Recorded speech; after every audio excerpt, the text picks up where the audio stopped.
The 195th day of the war between Russia and Ukraine continues. Let's look at the main events over the past day. According to the General Staff of Ukraine, over the past day in the Bakhmut direction, attacks on the settlements of Bakhmutskoye, Pokrovskoye, and Soledar, as well as Kodyma, Zaitsevo, Veselaya Dolina, and Semigori were repulsed. Offensives were repulsed in the Avdiivka direction on Pervomaiskoye, Opytnoye, and Nevelskoye. Volodymyr Zelensky said yesterday that a settlement was liberated in the Donetsk region by the forces of the Ukrainian army. He did not say the name, but apparently it is about Ozern, which I already mentioned yesterday. Let's take a closer look. No battles have been reported in this direction for a long time. It was believed that the northern bank of the Donets was under the control of Russia, and Ukrainian troops were holding the defense on the southern. I note that the Ukrainian General Staff did not directly report about the capture of Ozern, but the evening report says that the Ukrainian troops in the Kramatorsk direction had a tactical success and knocked out the enemy from the positions they had previously occupied. Russian telegram channels write that this village was previously in the gray zone and there were no Russian troops there. They also claimed that the Ukrainian military, having recorded a video, soon left the village and crossed back to the southern bank of the Donets River. That is, they say that it was just a PR campaign. But let's see what else there will be news from this direction and whether the Ukrainian forces entrenched themselves in Ozern or really immediately left it and returned to the southern bank of the river. A number of Ukrainian sources report that, in addition to Ozern, there is also an advance on the northern bank of the Donets towards the Lyman. In the area of Donetsk, judging by the information of the enemy, fighting continues on the ring road between Pesky and Pervomaisky. There is a battle going on for the strongholds of the Ukrainian army. The telegram channels of the Russians write that the assault groups were able to occupy some Ukrainian positions and enter the settlement of Pervomaiskoye from the direction of Pesky, but this information has not yet been confirmed anywhere else. In general, the fighting in the Donbass is now the most active despite the counteroffensive of Ukraine in the south. This was announced by Deputy Defense Minister Anna Maliar. On the entire front, we have a defensive operation that provides for a set of actions, both offensive and defensive. The most active actions are taking place in the Donetsk direction. The Russians did not have time to capture the Donetsk region within the time frame set by Putin, so they stepped up, Maliar said in a statement broadcast of the telethon. This, apparently, is about September 15th, which, according to the General Staff of Ukraine, is the date set by Putin to seize the Donetsk region. Russia itself has not voiced this date anywhere. Let's move on to the south of Ukraine, where the attack on Kherson is underway. The General Staff of Ukraine has traditionally not reported anything about ground operations in the Kherson region, nor has it confirmed the occupation of the village of Vysokopoli by Ukraine, where the Ukrainian flag was raised yesterday. But in fact, this was confirmed yesterday by the first persons from President Zelensky, who announced the capture of two settlements in the south, who published a photo of the flag over Vysokopoli. Yes, and Russian telegram channels confirm this fact. True, they say that Russian units are still holding on to the southern outskirts of the village and the fighting there continues and the Russian army is trying to counterattack. Perhaps that is why the General Staff of Ukraine does not officially confirm his release. Earlier, the Ukrainian military leadership explained that it was announcing the liberation of settlements after they were completely cleared and the enemy was driven back from the lines from which he could attack.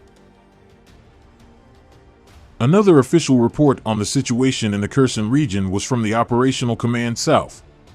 It announced strikes on Russian crossings, accumulation of electronic warfare equipment, and ammunition depots. The blows were delivered in the area of Chernobivka and Kakhovka.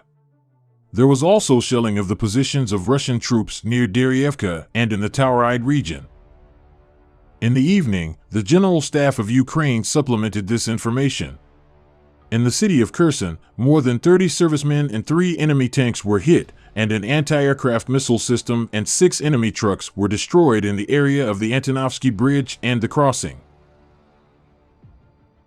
The Russian side has been officially declaring throughout the week that the Ukrainian attack on Kherson was unsuccessful.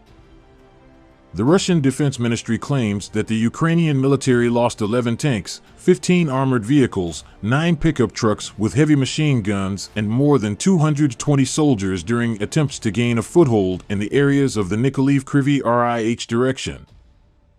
At the same time, the loss of Vysokopoly in Russia was not commented on.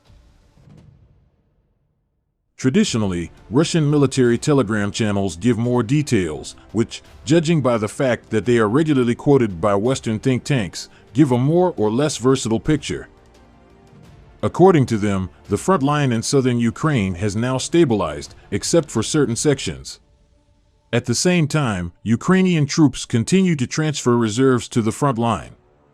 It is also reported that there is a buildup of Ukrainian forces in the area of the settlement of Pozad-Pokrovsky, as well as to the north in the region of Lyubomirovka.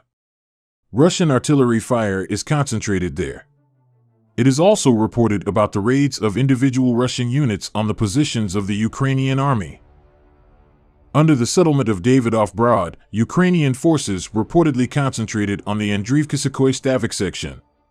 From Andriivka, forces are being transferred towards the Davidov-Brod-Berislav highway, which the armed forces of Ukraine clearly want to cut. The Russians claim that the village of Kostromka was recaptured along the way. They write about the high intensity of their aviation in this area. Despite intense fighting in the south, Russia's main effort in Ukraine will almost certainly remain its own offensive in the Donbass.